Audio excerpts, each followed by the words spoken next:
Hello po sa inyong lahat mga ka-crypto. Ako po si Pinoy Crypto Trader at sa video na ito ay atin pong pag-uusapan dito ang tungkol kay Shiba Inu. Kaya ayan, posible kayang akyatin niya ang presyong 10 cents at kung pag nangyari ito ay kailan naman kaya ito magaganap. Kaya yan po ang ating pag-uusapan sa balitang ito. Pero bago po tayo magpatuloy ay nais ko lamang po munang bigyang linaw ang aking disclaimer kung saan ang nilalaman po ng video na ito ay hindi po ito isang financial advice. For education and information purposes lamang po ang layunin nito. Maliban po dito ay nais ko na rin pong magbigay babala na wala pong kahit anumang group chat ang Pinoy Crypto Trader. Ayan, sabi po rito ay Shiba Inu may have the potential to touch the 10 cents price mark, but investors anticipating this growth may have to wait for decades. Ayan, sabi rito ay may potential or may kakayahan na akyatin ni Shiba Inu ang presyong 10 cents. Ngunit yung mga investors daw ay mukhang kailangan daw na maghintay ng ilang dekada. Ayan, matagal po yan, kung pag decades po yan. Malamang ay yan na nga yung gaya ng sinasabi ng karamihan dito na malamang ay baka hindi pa natin abutan yan.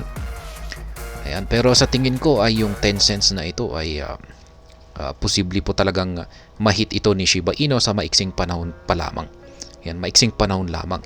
Base po sa mga fundamentals na ginagawang developments ng mga developers ni Shiba Inu na tinututukan nila yung pagsusunog. Yan, yung burning mechanism ng Shiba Inu ay mukhang sa tingin ko ay yan po talaga yung magpapabilis sa pag-angat ng presyo ni Shiba Inu at mahit yung mga ambitious price na tulad nito sa maiksing panahon lamang. Ayan, pero sabi po rito ay ayan, may have to wait for decades. Kaya ayan, Shiba Inu's strength and weaknesses are glaring before the community, and despite this, the ambition to wait out the dry days for a massive price turnaround is not waning. At its current price of 50 digits 989, ayan, napakalapit na po nitong mag-delete ng isang zero. Atop a 9% surge in the past 24 hours, Shiba Inu will have to grow by at least 1 million % in the coming years to hit 10 cents. Yan, kailangan daw niyang lumago ng at least 1 million % dito sa paparating na mga taon para mahit nito ang presyong 10 cents. With the reality visible, the question now remains whether or not SHIB has what it takes to pull off this feat and the most realistic timeline this can come to pass. Ayan.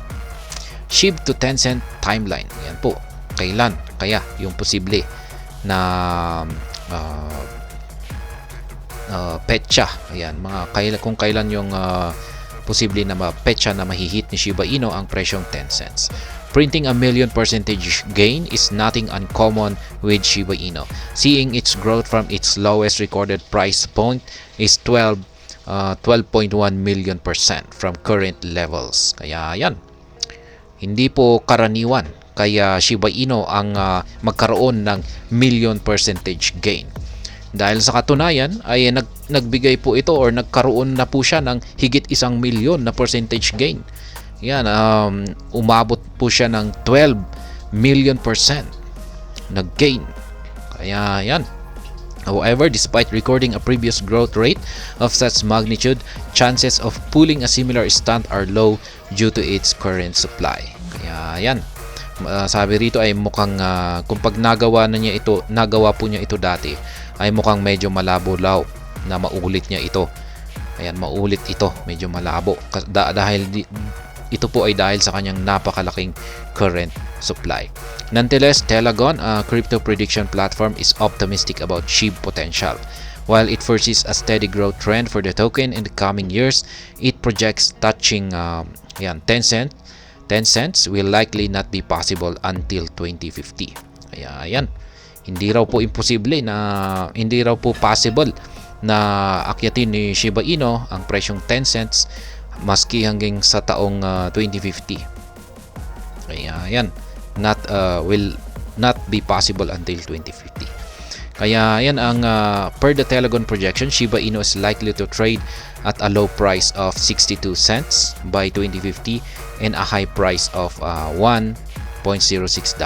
The platform pegs the average potential price of the token at 89 cents. Kaya yan po yung prediction ni Telegon. Sa mga taong 2050 ay dito po makakamit ni Shiba Inu ang mga presyong 62 cents at saka yan, $1 at saka average price na yung average price po niya ay 89 cents. Lowest price niya ay 62. Highest price ay $1. Yan, average ay 89 cents. Kaya yan, mga 2050 po. Yan, bago makakamit daw ni Shiba Inu ang mga presyong nasa 10 cents. Ayan, will SHIB survive that long? Ayan. All this cryptocurrency, Bitcoin is about 14 years old, meaning Shiba Inu is still at a very young age with a lot of life left. Bitcoin has survived thus far because it has created a deep value that resonated with both retail and institutional investor. Kaya ayan, pagdating kay Bitcoin ay 14 years old pa lamang po siya. Kaya kung ikukumpara po natin kay Shiba Inu ay talagang batang-bata pa talaga si Shiba Inu. At yan naman, si Bitcoin ay napatunayan po niya na ayan, hindi po siya nakapag-survive po siya hanggang sa ngayon. Kaya si Shiba Inu ay syempre batang-bata pa si Shiba Inu, kaya marami pa siyang pwedeng ipakita. Learning from this, Shiba Inu might need to create an infrastructure that can drive its use case and survive the coming decades as a relevant protocol to engage with. While burning a large amount of its supply stock is important in driving the value of SHIB, reasons to engage with the token serves as a major hurdle that needs settling overall.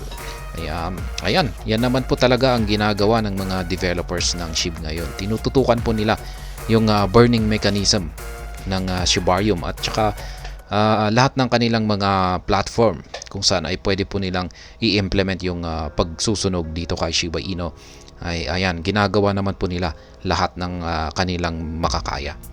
At yung mga nakalipas po na balita natin dito tungkol kay Shiba Inu ay ayan, naglabas po sila ng magagandang balita na talagang gusto nilang magsunog ng malaking amount ng Shiba Inu token sa kada buwan. Kaya meron ngang nakapagsabi na isang eksperto na yan, kapag nailabas na po yung mga burning mechanism ng Shibarium ay posible pong may masusunog na nasa mga 10 to 15 trillion, 10 to 30 million po yata yun, 10 to 30 trillion na Shiba Inu tokens ang masusunog kada buwan raw. Kaya ayan, maganda po yan. Kapag nangyayari yan ay sa tingin ko ay baka hindi pa aabot sa 2050 ay pwede na pong mahit ni Shiba Inu ang 10 cents or higit pa.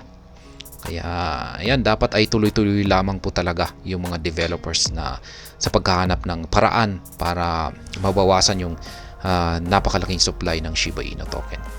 At ayun, hanggang dito na lamang po tayo sa video na ito. Sana po ay inyong nagustuhan ang aking paliwanag dito. Kung inyo po itong nagustuhan ay pakiclick lamang po ang like button nito. Para naman po sa mga bago lamang dito, kayo po ay aking inaanyayahan para mag-subscribe. Pakiclick na rin po ang bell icon nito dahil ito po ang siyang magsisilbing notification nito sa mga bago kong videos na akin pong ina-upload sa aking YouTube channel na ito. Marami pong salamat sa panonood. Ingat po tayo lagi at God bless po sa ating lahat.